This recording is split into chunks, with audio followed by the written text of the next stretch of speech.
दोस्तों, सोचो, एक ऐसा लड़का जो कभी अपनी जिंदगी में कुछ नहीं कर पाया, जिसे सब बुली करते थे, जो हर रोज डर के साथ जीता था, वो अचानक हजारों साल पुराने चाइना में पहुंच जाता है, जहां उसे एक ऐसे मिशन पर भेजा जाता है जो सिर्फ वही पूरा कर सकता है। और अगर वो फेल हुआ तो पूरी दुनिया हमेशा के लिए अंधेरे में डूब जाएगी। यही है द फॉरबिडन किंगडम, 2008 की वो जादुई फिल्म जिसमें पहली बार जैकी चैन और जेट ली एक साथ स्क्रीन पर आए थे। तो चलो शुरू करते हैं इस अद्भुत कहानी को। एक ऐसी कहानी जो तुम्हें हंसाएगी, रुलाएगी और अंदर तक हिला देगी। अमेरिका के बॉस्टन शहर में एक टीनेजर रहता था जिसका नाम था जेसन ट्रिपिटिकास। जेसन बाकी बच्चों जैसा नहीं था। जब बाकी बच्चे फुटबॉल खेलते थे, जेसन अपने कमरे में बंद होकर पुरानी चाइनीज कुंग फू मूवीज देखता था। उसे जैकी चैन और ब्रूस ली की मूवीज से इतना प्यार था कि वो हर हफ्ते अपने नेबरहुड के एक पुराने पॉन शॉप में जाता था जिसका नाम था ओल्ड होप की दुकान। ओल्ड होप एक बूढ़ा चाइनीज आदमी था जो जैसन को हमेशा नई पुरानी कुंग फू डीवीडीज देता था। लेकिन उस दुकान में एक और चीज थी, एक पुरानी धूल भरी रहस्यमयी लकड़ी की छड़ी, एक स्टाफ जो दुकान के सबसे अंधेरे कोने में रखी थी। जेसन जब भी उसे देखता उसे अजीब सी खिंचाई महसूस होती। एक दिन ओल्ड होप ने उसे बताया कि यह स्टाफ बहुत साल पहले एक अजनबी छोड़ गया था और कभी वापस नहीं लिया। लेकिन जेसन को क्या पता था कि यह स्टाफ कोई आम चीज नहीं थी, यह इतिहास की सबसे ताकतवर वेपन थी। जेसन की लाइफ में एक और प्रॉब्लम थी, लूपो नाम का एक बुली और उसके गुंडे। ये लड़के जेसन को हर रोज तंग करते थे। एक रात लूपो और उसके साथियों ने जेसन को पकड़ लिया और उसे फोर्स किया कि वो ओल्ड हॉप की दुकान का दरवाजा खुलवाए ताकि वो रॉबरी कर सके। जेसन के पास कोई चॉइस नहीं थी। उसने दरवाजा खटखटाया। लूपो और उसके लोग अंदर घुस गए, पैसे मांगे, मारपीट हुई और लुप्पो ने ओल्ड होप को गोली मार दी। जेसन डर गया। ओल्ड होप ने आखिरी सांसों में उसकी तरफ देखा और उसे वो पुरानी स्टाफ पकड़ा दी और कहा, भागो। जेसन स्टाफ लेकर भागा, छत पर चढ़ा और नीचे गिर गया। लेकिन जब उसकी आंखें खुली, वो बॉस्टन में नहीं था। चारों तरफ हरे भरे पहाड़, धुंध से ढकी घाटियां और ऐसा नजारा जो जेसन ने सिर्फ अपनी मूवीज में देखा था।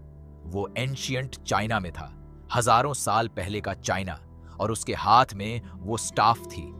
जेसन घबराया हुआ था, कंफ्यूज्ड था और बिल्कुल अकेला था। तभी वहां एक अजीब आदमी आया जो एक बड़े घड़े से शराब पी रहा था और डगमगाते हुए चल रहा था। यह था लू यान, एक ड्रंकन इमॉर्टल, एक ऐसा इंसान जो शराब पीकर लड़ता था और जिसे मरने की शक्ति भी नहीं थी। जैकी चैन ने इस किरदार को इतनी खूबसूरती से निभाया कि देखते ही दिल खुश हो जाता है। लू यान ने जेसन को देखा, उसके हाथ में वो स्टाफ देखी और उसकी आंखें चमक उठी। उसने जेसन को बताया, तुम जो स्टाफ लेकर आए हो यह मंकी किंग की है। अब लू यान ने जेसन को पूरी कहानी सुनाई। हजारों साल पहले हेवन और अर्थ के बीच एक महान योद्धा था, सन वुकोंग द मंकी किंग। वो अपनी मैजिकल स्टाफ के साथ अजेय था। उसकी शक्ति इतनी थी कि देवता भी उससे डरते थे। लेकिन एक दिन जेड वॉर लॉर्ड नाम के एक शैतान देवता ने उसे धोखे से एक टूर्नामेंट में बुलाया। उसने मंकी किंग से कहा, अगर तुम सच में इतने पावरफुल हो तो अपनी स्टाफ जमीन पर रख दो और मेरे सामने फाइट करो। मंकी किंग ने अपनी स्टाफ रख दी और यही उसकी सबसे बड़ी गलती थी। जेड वॉर लॉर्ड ने उस पर जादू किया और उसे पत्थर में बदल दिया। मंकी किंग की स्टाफ कहीं दूर फेंक दी गई और वो सदियों से एक पहाड़ की चोटी पर पत्थर बनकर खड़ा है, कैद, बेबस और चीखता हुआ। तब से जेड वॉर लॉर्ड ने पूरे किंगडम पर राज कर लिया है, एक ऐसा राज जो जुल्म और डर से भरा है।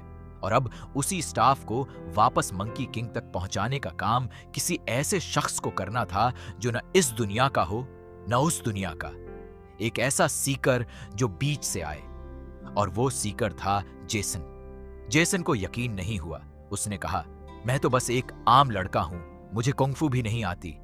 लू यान मुस्कुराया और बोला, तभी तो तुम्हें चुना गया है, अब ट्रेनिंग शुरू होती है। लू यान ने जेसन को ड्रंकन स्टाइल कुंग-फू सिखाना शुरू किया। ये सीन बेहद मजेदार था। जेसन बार बार गिरता, लू यान उस पर हंसता और धीरे धीरे जेसन के अंदर एक नई हिम्मत जागने लगती। लेकिन जर्नी अकेले लू यान और जेसन की नहीं थी।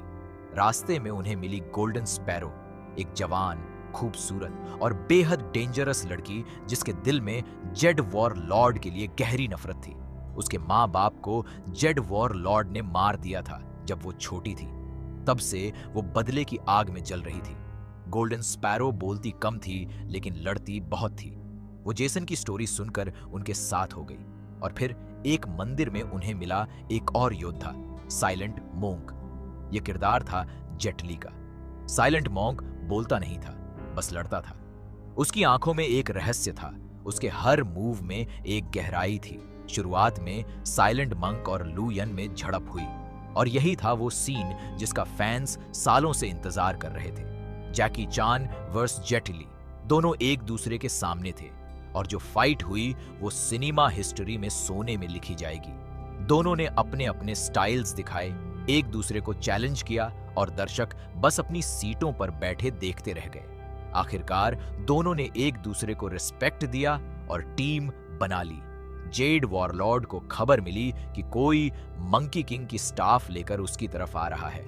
उसने अपनी सबसे खतरनाक weapon Ni Chang the white hair demoness को जेसन और उसके साथियों के पीछे लगाया। नीचांग एक ऐसी औरत थी जिसके सफेद बाल ही उसका हथियार थे। वो अपने बालों से दुश्मनों को जकड़ लेती थी, काट देती थी। उसकी आंखों में कोई दया नहीं थी। जब भी वो टीम पर हमला करती, एक खौफनाक माहौल बन जाता। कई बार जेसन और उसके साथी बाल बाल बचे, लेकिन हर हमले के बाद जेसन थोड़ा और मजबूत होता गया। लू यान और साइलेंट मोंक की ट्रेनिंग रंग लाने लगी थी। रास्ते में जेसन ने बहुत कुछ सीखा, सिर्फ कुंग फू नहीं बल्कि यह भी कि असली ताकत खुद पर भरोसा करने से आती है।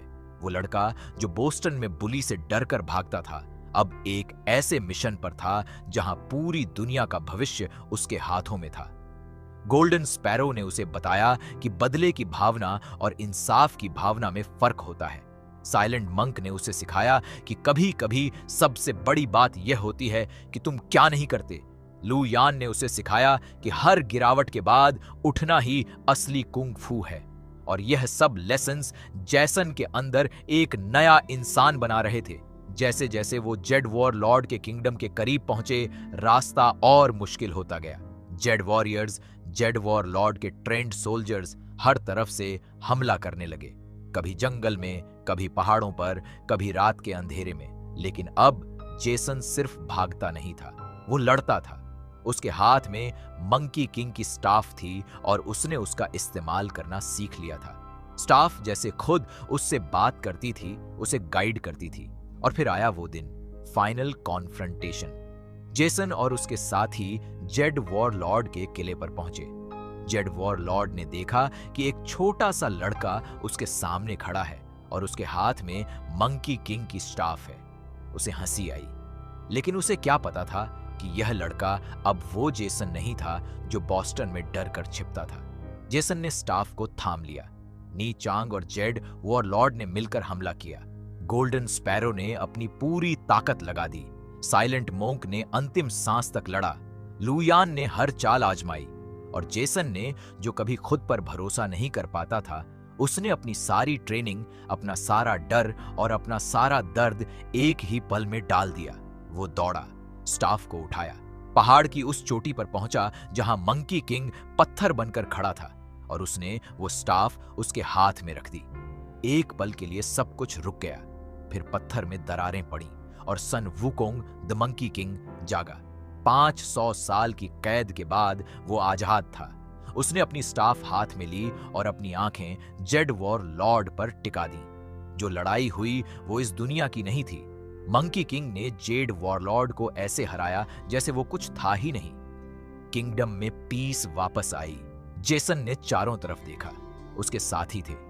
उसकी जर्नी कंप्लीट हुई थी और फिर लू यान ने उसे बताया, अब तुम्हें वापस जाना होगा। जेसन ने अपने नए दोस्तों को देखा, गोल्डन स्पैरो को, साइलेंट मंक को, लू यान को। दिल भारी था, लेकिन वो जानता था ये वो दुनिया नहीं थी जहां वो रहता था। मंकी किंग ने उसे एक आखिरी तोहफा दिया, उसे वापस भेज दिया और जेसन की आंखें खुली।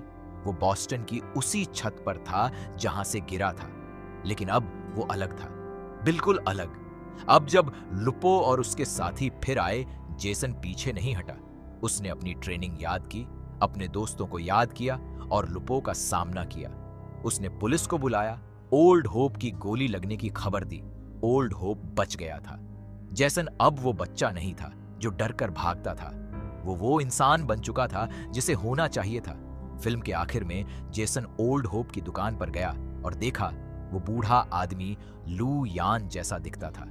एक रहस्यमयी मुस्कान, एक आंख की झलक, और दर्शक समझ जाते हैं शायद ये सब कोई सपना नहीं था। द फॉरबिडन किंगडम सिर्फ एक एक्शन मूवी नहीं है, ये एक बच्चे की जर्नी है जो खुद से डरता था और खुद को ढूंढने के लिए हजारों साल पीछे चला गया। ये जैकी चैन और जेट ली का वो मिलन है जिसे फैंस ने दशकों तक मांगा था। ये चाइनीज माइथोलॉजी का वो जादू है जो हॉलीवुड की स्क्रीन पर पहली बार इतने खूबसूरत तरीके से उतरा था। हर फाइट सीन पोएट्री है, हर किरदार एक सबक है, और जेसन की स्टोरी हर उस इंसान की स्टोरी है जो कभी यह नहीं जान पाया कि वो कितना ताकतवर है।